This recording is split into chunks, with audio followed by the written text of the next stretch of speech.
जय श्री गणेश। आप सभी का हमारे YouTube चैनल पे बहुत बहुत स्वागत है।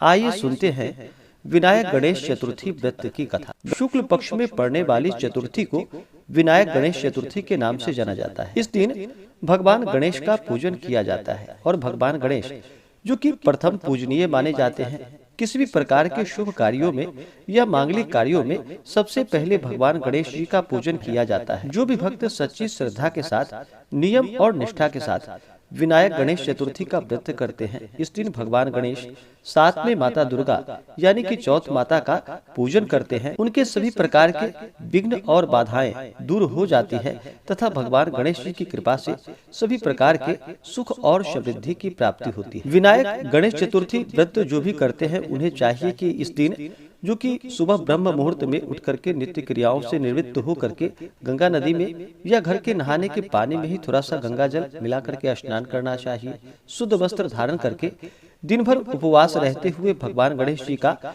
जो कि सुबह के समय में और शाम को चंद्रोदय के समय में भगवान गणेश जी का पूजन करना चाहिए और उसके बाद चंद्रमा को अर्घ्य दे करके उसके बाद व्रत को पूर्ण माना जाता है। उसके बाद फिर भोजन ग्रहण करना चाहिए।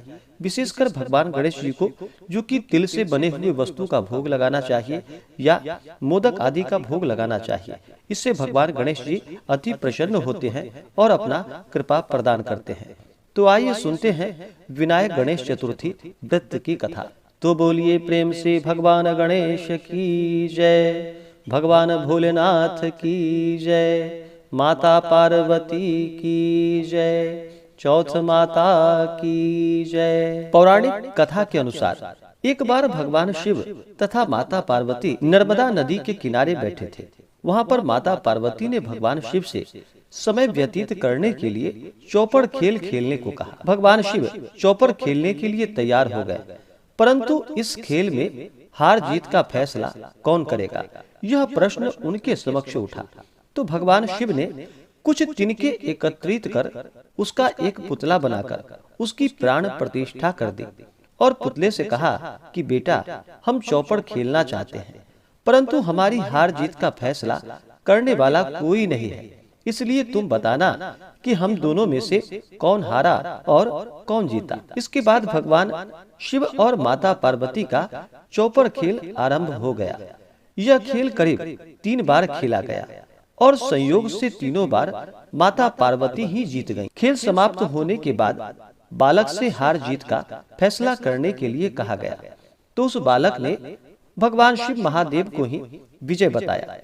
यह सुनकर माता पार्वती अत्यंत क्रोधित हो गई और क्रोध में उन्होंने बालक को लंगड़ा होने का और कीचड़ में पड़े रहने का श्राप दे डाला। बालक ने माता पार्वती से माफी मांगी और कहा कि हे माता, यह मुझसे अज्ञानता बस ऐसा हो गया है, मैंने किसी द्वेष भाव में ऐसा नहीं किया। बालक द्वारा क्षमा याचना मांगने पर माता ने कहा कि यहाँ गणेश पूजन के लिए नाग कन्याएं आएंगी, उनके कहे अनुसार तुम गणेश जी का व्रत करो, ऐसा करने से तुम मुझे प्राप्त कर पाओगे। यह कहकर माता पार्वती शिव के साथ कैलाश पर्वत पर चली गईं। 1 वर्ष के बाद उस स्थान पर जो कि नाग कन्याएं आई, तब नाग कन्याओं से श्री गणेश जी के व्रत की विधि मालूम करके उस बालक ने 21 दिनों तक लगातार गणेश जी का व्रत किया।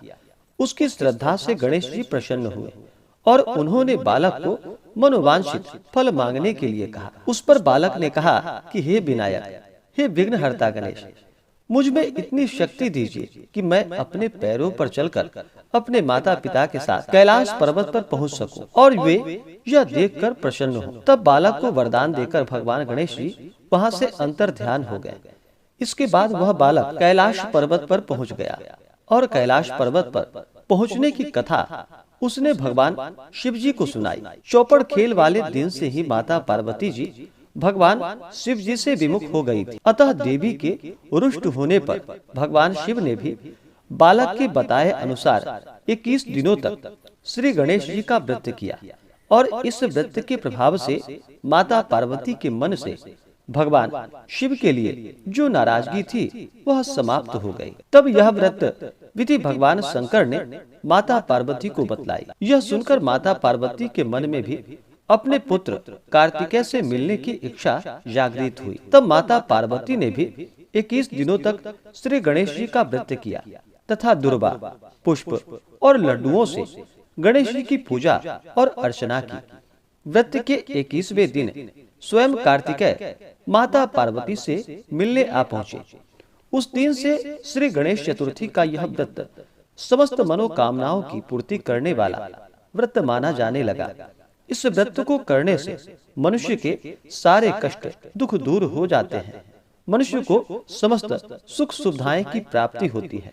तो बोलिए प्रेम से भगवान गणेश की जय। तो आशा करता हूँ कि यह जानकारी आपको अच्छा लगा हो।